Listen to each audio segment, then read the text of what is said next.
Welcome back to the Evolution of Dental podcast, brought to you by Evolution Dental Science. Today we're joined by Chelsea Homire, who is co-founder of the Digital Dental Assistant Academy, pushing the boundaries of what digital dental assisting means in the world of dentistry today. Chelsea, how are you? I'm good. How are you? Doing well, doing well. So this program that you started, it seems to be something that is a much needed and under-addressed topic in the dental industry these days. Can you introduce it? Tell me a little about it, what you're doing.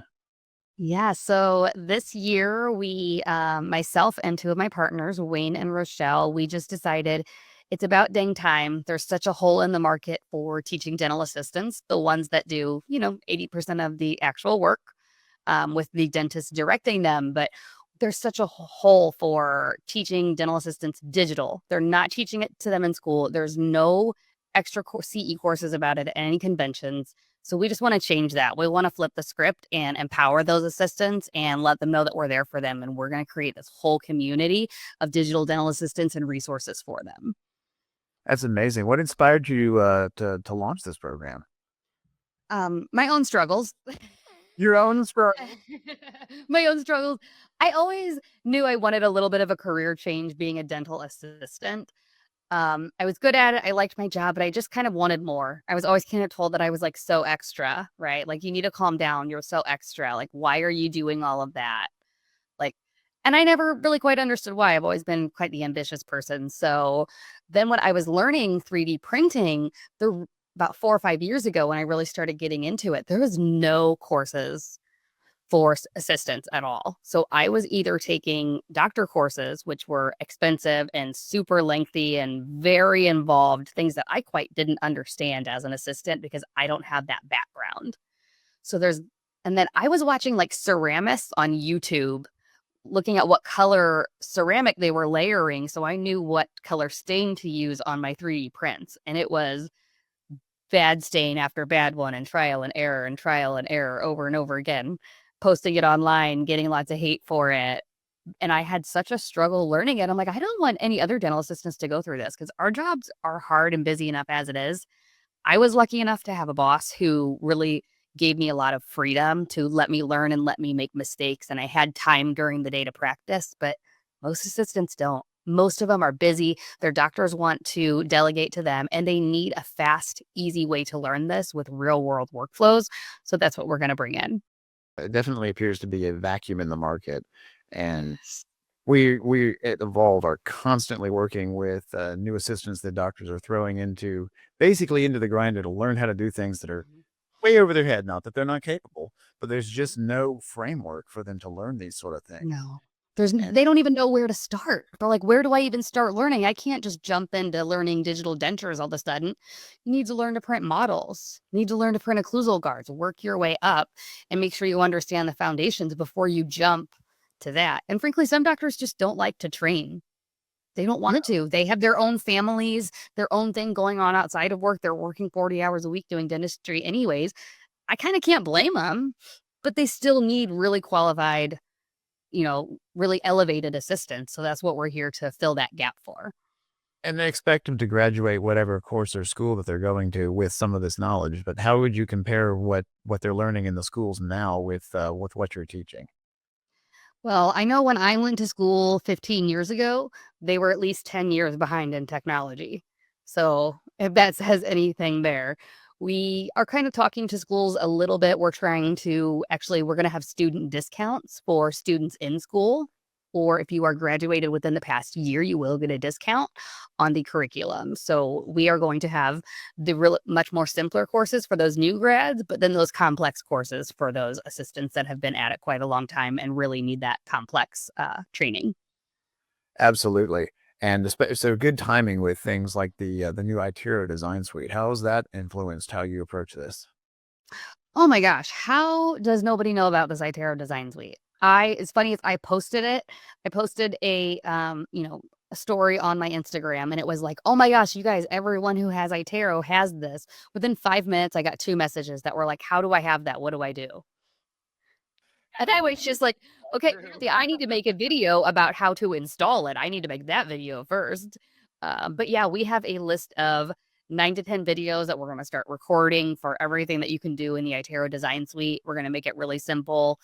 And even in every video, you'll hear me say stuff like, now use your left click to rotate it. And remember, you can turn your meshes on and off on the left-hand side. So I try to kind of remind everyone what we're going through every time and keep it so if they can watch one video, they can go start to finish on models. They watch one video, start to finish on splints. That's loading it in all the way to printing. So they don't have to go and watch a million videos and try to piece it together themselves, which is what I did. I want to package it up and make it nice and easy for them with a nice little bow on it. Nice little bow on it, nice little structure that they can work through on their own time.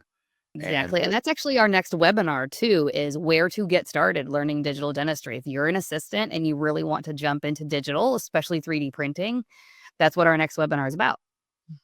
That's excellent. How's it been going with you with this experience so far? What's been the reception you've had so far?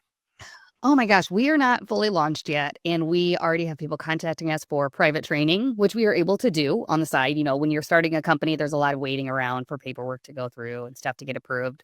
So in the meantime, we're actually able to take on training clients and start getting our business name out there already. We have people message us every single day that are like, when are you launching? When can I take the classes? What's going to happen? But we also want to make sure we're doing it right. We're not going to rush into it too fast because we want it to be something really amazing that can be a hub for dental assistants no matter where you are to learn. And to not only learn, just to like have resources and know that you can go somewhere and ask questions without feeling foolish or without feeling like, oh my God, I can't believe I don't know this. You know, the doctors would know this, but I don't because I don't have that background. I want to make it really accessible to them and know that there's no such thing as a stupid question. You don't know what you don't know.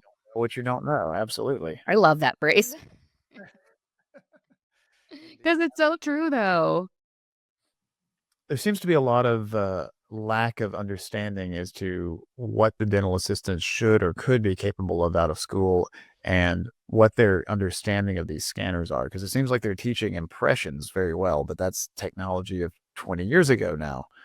So yeah, they're teaching x-rays on the phosphor plates and calling them digital. Yeah, if I take a picture of a picture, it's digital now, right? Yeah, exactly.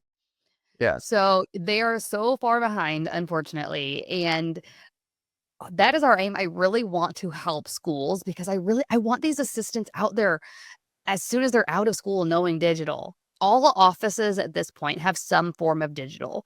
You need to know how to work computers. There are some people that go to assisting school and they can ace their way through school, but they barely know what a file is on the computer.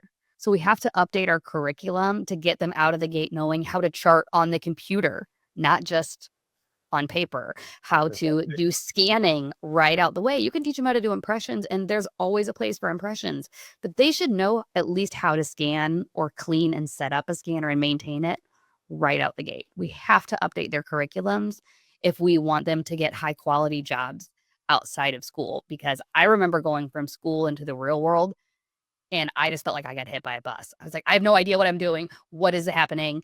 And that was a 10-month school. A lot of them are going to these 10-week schools. Do you think they're teaching them anything about digital in these 10-week schools? You know, it's like the very basic bare bones. So if we can give discounted memberships to their students at least and have it really affordable to, even if the school doesn't pay for it, those students can have something really affordable monthly payments and be able to update their resume to say digital dental assistant, graduated digital dental assistant academy. They're going to be able to make more money right off the bat, and they're going to be so much more productive in the office right off the bat. Yeah, it sounds like a really big value add to the existing curriculum with the other schools. Yeah, 100%. The more you look at ads, you know, I'm always on Indeed looking at ads. What are these dentists searching for? A lot of them are saying experience with digital dentistry, a huge bonus, or experience with scanning necessary. And so now we're seeing that these skills are not optional. If you want to move forward with dentistry, you have to learn digital. And the schools are always a little behind. So maybe we need to just, you know, pull them along with us a little bit. Absolutely, and they have their place. I mean, there's definitely things that the schools teach that assistants need to know, just the basic Oh, 100. 100%. They need the foundations. They need to know their tooth numbers, the names of everything, different kinds of cements, all of that. Digital dentistry, you know, 3D printing is a smaller aspect of dentistry, but it is growing every single day. Yeah, it's not the whole picture, but it's definitely a big part of the picture. Mhm. And it just goes back to kind of the photography analogy and talking about the white phosphorus with the X-rays. It's like, Mhm. taking a picture of a picture is not going digital, but everyone's using a digital camera these days, whether it's their iPhone or their big DSLR, right? Mhm. And I think that from what I understand, it's intimidating to a lot of assistants. It's intimidating to a lot of doctors, much less a lot of assistants, especially ones Mhm. coming out of school or even ones with a lot of experience chairside with analog dentistry. What would you say to somebody who's looking to get into digital with maybe a lot of experience in analog dentistry, maybe none, but looking at the digital sphere and just kind of intimidated by the idea of it? So first I would say come to our next webinar. Obviously, that's where we really, really break it down. That is, I was just working on my presentation for it yesterday. I want to get it all perfect. I'm so OCD. But I would say you always going to start with the basics. My doctor always told me, a doctor that I worked for like 10 years ago, if you can't explain it to me, if you can't break it down step by step, if you can't break it down for a 4-year-old, you don't understand it. And if you don't understand it at its core, how can you be expected to grow and get better at things? So I would say make sure you completely understand the foundations and know exactly what's going on, understand your programs before you try to go to really complicated stuff. You can't jump right into partials and dentures right away. You need to do your models, your guards, maybe start doing some printed restorations, but master one before you move on to the next. I'm not a firm believer in, learning drinking out of a fire hose. I think you should take well, actually, all of our courses are going to be designed an hour or less, so you can even do them in your lunch break. And then there's workbooks with all of them, and then you can rewatch them all whenever you want to. So making that training accessible and making it just easily broken down. It can be incredibly intimidating. It was to me. I was really lucky in the fact that I had a doctor that really taught me a lot, and I asked questions all day, every day, and I wasn't afraid to ask questions. But not every assistant has that luxury, right? No, of course Some of not. their doctors are just saying, "Learn it, go away," which I get. I I have worked for doctors like that. I worked for lots of different doctors, and I worked for all of them across the board. So we would just wanna be that resource for everyone. Whether you are a doctor, doctors can join Digital Dental Assistant Academy too. If you like the way we teach, you're welcome to join because, again, we break it down and make it simple. So we are aiming towards assistants, but if you're a doctor and you wanna join, that's what we really try to do is break it down so you understand the foundations of everything, so you can really understand all of it. When you're in my opinion, when you're taking a course and you're like, "All right, I'm going to this I have no experience 3D printing, but now I'm going to this 3-day long course, and we're gonna be in courses for 10 hours a day." How much of that are you really gonna bring back with you on an every single day basis and implement daily when you don't have all the follow-up resources, the ability to go back and watch them, and really taking it at bite size and being able to absorb all those pieces? Absolutely. No, I think the bite-sized approach is a very good one. It makes it much more, well, to borrow the analogy, digestible. Mhm. Especially the idea that you can just watch it on a lunch break and then revisit it when you need to. Exactly. You were sharing before we began recording, you were sharing a story about, someone very young you had taught how to do 3D scanning. You speak a little bit to that? Yeah, so my daughter Eleanor is 7. I don't have her on social media a lot, but she loves what I do, and we had the new Trios 5 wireless sent to us. We were really excited, and my daughter loves technology. She knows 3D printers. She'll pick files that she wants to 3D print. And so now she's like, "Mommy, I wanna do it." I'm like, "Honestly, this thing is so lightweight. It's wireless. It's really fast." I'm like, "Let's try it." So I set up my ring light, my camera, and she scans almost my whole lower arch. And that was me sitting straight up in a chair with no air water syringe to dry off the teeth and a shaky 7-year-old trying to figure out what to do.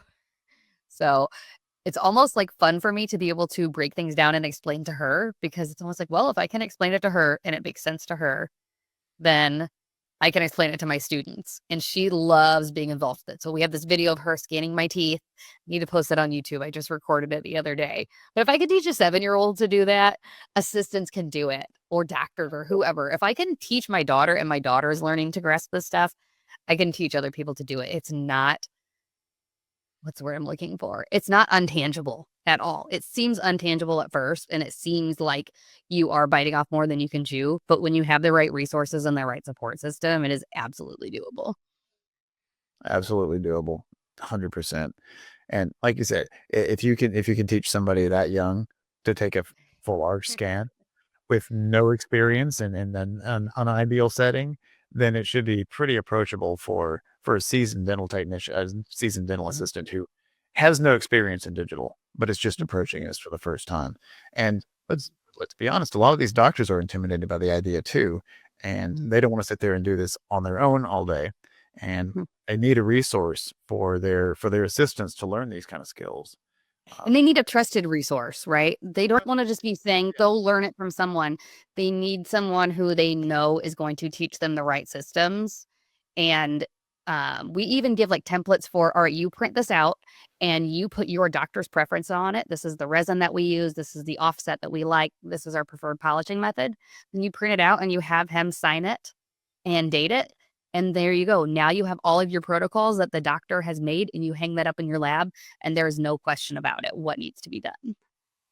that's excellent. Yeah, that's very regimented as well as something that adapts to the doctor's preferences.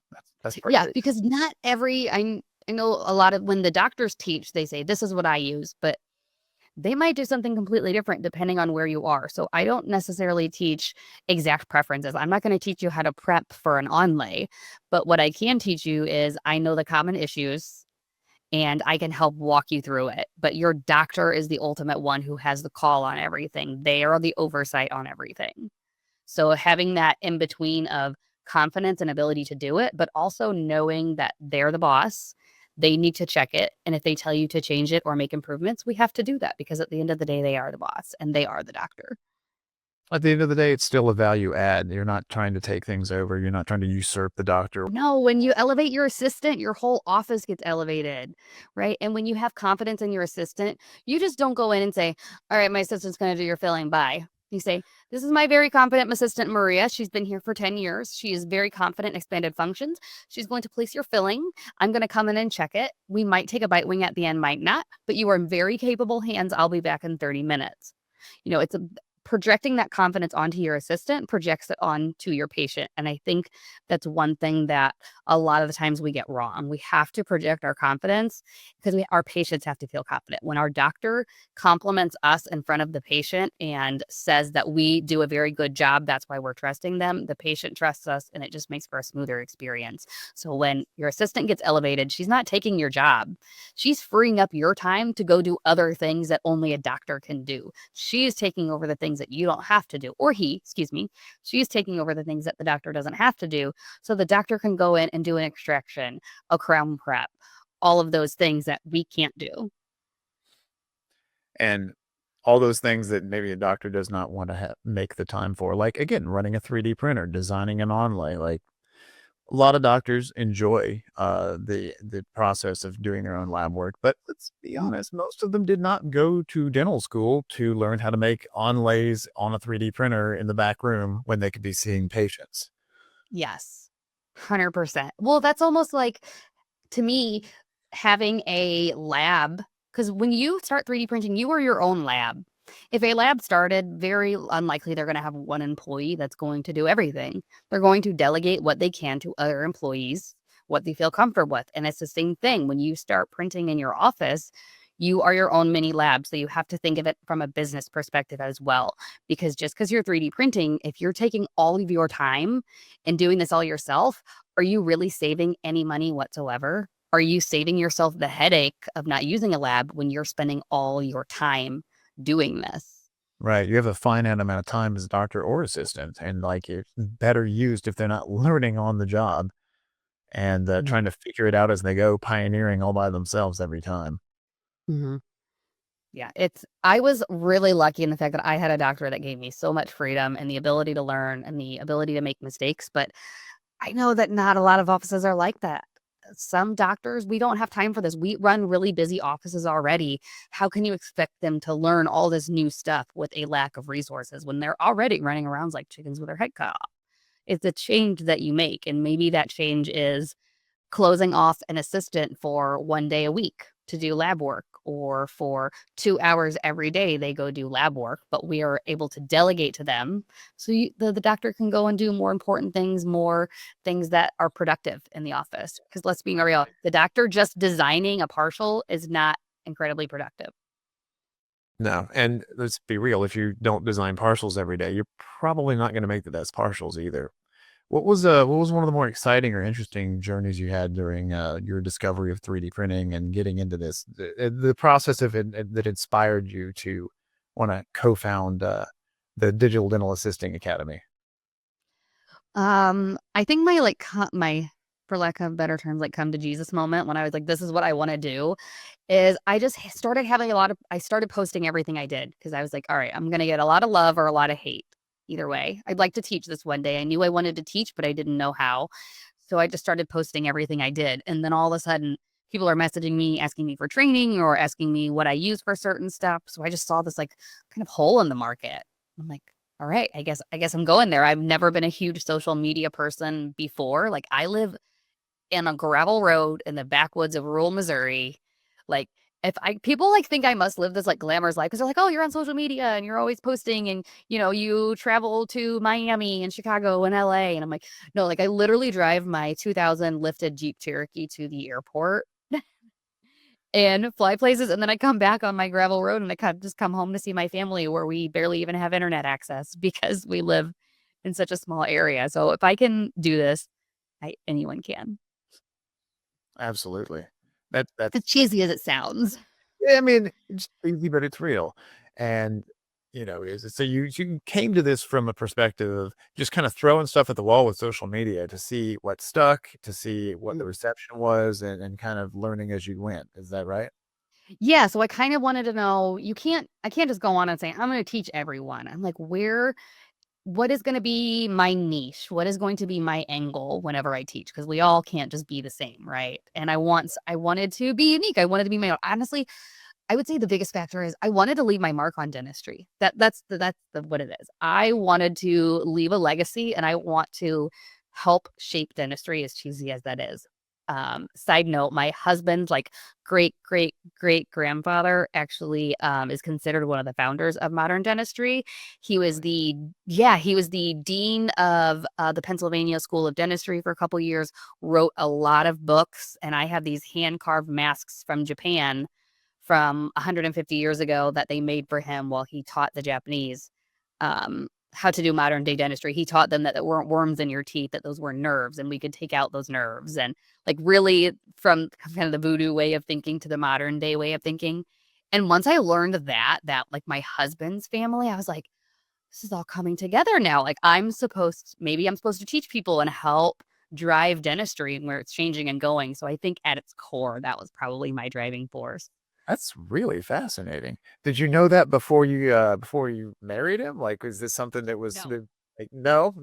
No, I did not know that before we married him. Yeah, so when we first got married, I was just a plain old dental assistant. Like I was not doing any teaching. Nope, No. not at all. Okay, that makes it even more interesting. I know that's why he's a contractor. Like he's a carpenter. He builds houses. But after I found that out, I bought his book from Amazon and I did all this research on him. I wrote an article about him and I even did some research like on the masks. The masks are hanging in my office downstairs and you can see like the twine and the metal wire on them. And I even posted them for someone to translate them for me and just learning about him and all that he did, really trying to drive dentistry forward and teach the next generation of dental professionals was like, maybe that's what I'm supposed to do. Absolutely, yeah. Talk about things coming full circle. Right. Yeah. That was definitely a full circle moment. Whole new digital way, so to speak. Mhm. That's awesome. That's so cool. What if you could impart any one thing to somebody listening to this podcast, what would that one thing be? Big question. Oh, big question. Yeah. I'd say stop waiting to be ready to make a change because I think ready is a choice. And not waiting until the right time comes along. I could have waited until the right time come along to speak at a convention, or I could have waited until someone asked me to, but instead I'm out there sending my courses to people, and I'm not waiting for the doctor to find a course and send me. I'm finding the course, printing it out, saying, "This is the hotel I'm staying at. Give me your card. I'm going to help our office," you know? So instead of just waiting for the world to be ready, like just go out and do stuff. Stop being afraid of failing, because failure absolutely happens, because you're going to fail 3D printing. You're going to fail learning digital dentistry sometimes. But if you can learn from every single one of those failures, then is it really a failure, or is it just a learning experience to make yourself that much better? Because do you think those doctors were great at crown preps right out of school? You think their first 20 crown preps? Exactly. So that's why we can't say, oh, I'm mad because I had 2 print fails this week. Okay, I'm sorry. Let's figure it out. But do you think that, do you know? Yeah, welcome to 3D printing. Do you think those doctors were super great at anything right out of school? It took time and practice and learning from their mistakes to be the doctor that they are. And that's what it takes to be a digital dental assistant, or learn digital in general. Stop waiting to be ready. Just go and start it. Take it step by step, and it is completely doable. It's completely doable. The right time is now. There is no right time. There's never a right time, right? That's like saying we're going to wait till we have kids for the right time or something. And you're like, there's never a right time to have kids. Until you're ready? Like, who's ever ready to have kids? Who's ever really ready to, you just have to do it. You just have to be committed, say, this is the change that I want to make. It's going to help my office. It's going to help my career, might potentially help make me more money, respect, and even bring like more job fulfillment. I have so much more job fulfillment now going digital, because I can scan a patient, design the guard, print it, deliver it. The doctor was not in the room for any of that. And that's anywhere from $500 to $1,500 profit, with about an hour's worth of work on my end and about $5 worth of resin. Huge value add. Oh my gosh. Guards. You could pay for your printer in 6 months just printing guards. Just printing Easily. guards. Yeah. That's incredible. So Chelsea, where can our followers and listeners find your stuff? Where can they sign up for your courses? The easiest thing to do is just go to theddaa.com, go to our website, and go to subscribe for updates. We don't spam people. We're not going to send you 10 emails a day, just simple updates. We host free webinars every month. We have 3 free courses available right now. So free downloads, lots of resources, and lots of benefits. I am all over social media, the digital dental assistant, but the easiest, best way is just go to theddaa.com and subscribe. Well, thank you for your time. We appreciate you. Yeah, no problem. Thanks for having me. This is fun. I feel you guys know how to make girl feel special. Thank you for joining us for this episode of the Evolution of Dental podcast, brought to you by Evolution Dental Science. For more episodes like this, please like and subscribe and join us on all of your favorite podcast platforms. We look forward to seeing you on the next one.